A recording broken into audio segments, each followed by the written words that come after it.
Šį klausimą pristato Krekenavos, kai norisi mėsos produktų linija. Tai išskirtinė produkcija, kurioje mėsos procentas neįprastai didelis. Jeigu atsakysite teisingai, jums atiteks Krekenavos, kai norisi mėsos produktų linija. Jeigu ne, dešrą gaus Juozas. Va jam duok kažkokių lėlių, kažkokių žaislų, suprantate. Iš lėlių teatro. Augęs vyras. Augęs vyras nuo 96 Kauno valstybinio lėlių teatro.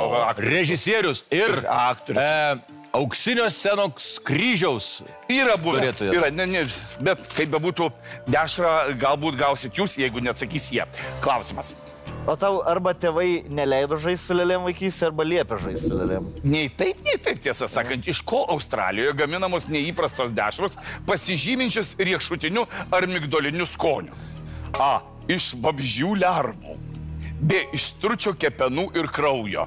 Arba C. Iš kengūrų taukų. Ok. Gerai. Gerai. Šitą išgvildensim. Išgvildenkit. Australija. Riešutai ir migdolai. Negaliu pasakyti. Aš esu valgęs šiaip vabzdžių, mes ir šitam žaidime ir visur valgiam. Jie turi tą tokį, žinok, riešutinį tokį. Turi? Vabzdžiai būtent, ar ne? Aš iki šiol nedrįstu šito dalyko imti, būna. Nedrįsau niekada nevalgyti. O stručiai ar apskritai Australijoje egzistuoja? Ten kengūras visokias. Emu, man atrodo, yra. Australijai būtent, jo, ne? Liktai emu, bet stručiai aš nežinau. Aišku, kad taip. Yra stručiai, ne? Yra stručiai?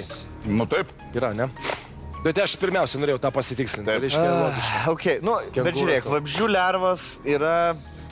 Čia daug, nebūtinai, daug kur daro, aš įsivaizduoju dabar iš vabzdžių lervų daug ko yra. O čia toksai klausimas būtent Australijai, žinai? Tai toks, kur atrodo, reiktų gal arčiau eiti kengūros ir stručių.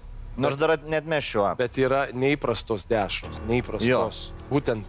Nes vabzdžių lervų dešros, aš įsivaizduoju, įmanoma gauti ir kitur. Ne tik Australijai. Nes dabar Europoje... Aš gal pasakyčiau taip, na, Lietuvoje ir ypač Žemaitijoje buvo kažkada populiarios kraujinės dešros. Kažkada turbūt jos nebuvo ypatingos, bet dabar duotum svečiui kraujinę dešrą ir tai jau būtų ypatinga ir jis turbūt sakytų... Jo, tas tikras kraujinis vėdaras. Labai skanu. Kraujinis vėdaras. Kruopos ir Labai, kraujas. bet pats procesas, kiek ten yra ir ir kraujo, ir žarnų. Nu, lenkiški flekai irgi tiesą sakant yra. Gerai, tai kengurienos, gerai, aš kengurienos esu valgęs, ten pardavinėja tiesiog prekybos centruose. Australijai. Net ir Lietuvoje galima jos gauti. Taip. Aš Lietuvoje esu valgęs kengurienos. Ir koks skonis? Tai kad... Kažkas su migdolais buvo susiję? Ne, žinok, labai tokia raudona, vat laukinio žvėries mėsa. Jokių migdolų, tiesiog toks testosteroną valgai gryną, atrodo. Okay.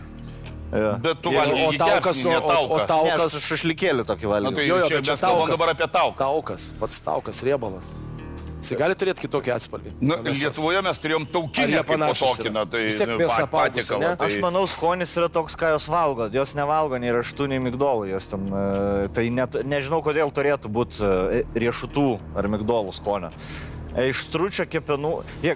Aš gal visgi grįžtam prie, nes ten yra vabzdžių, yra sustainable, ta tvari mityba. Irgi, manau, pažangi šalis.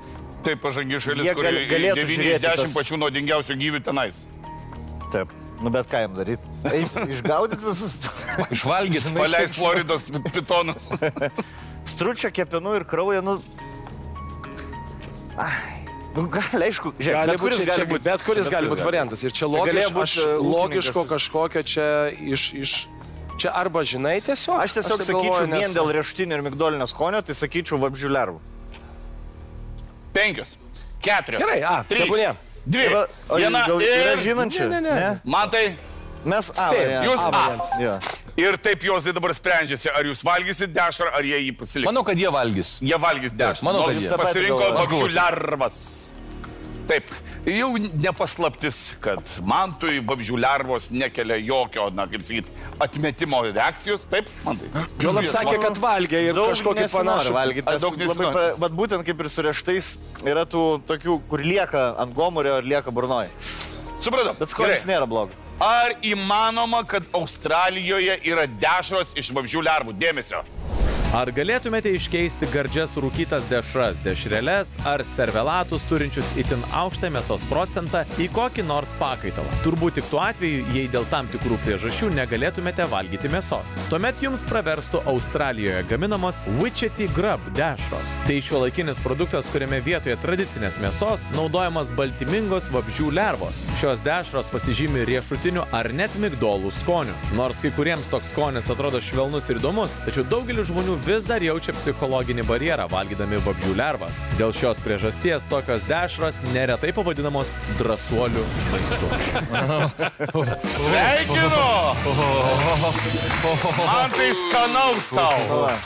Man juokinga, kai mus remia Krekenava ir juokiasi iš vabzdžių lervų ir kokie vaizdeliai. Ir tada ateina tie, kurie už vabzdžių lervas ir kaip kitaip yra pristatomi. Jo, čia požiūrio klausimas yra. Taip, super. Dėkingas. Labai gražiai pradėti. Na kągi,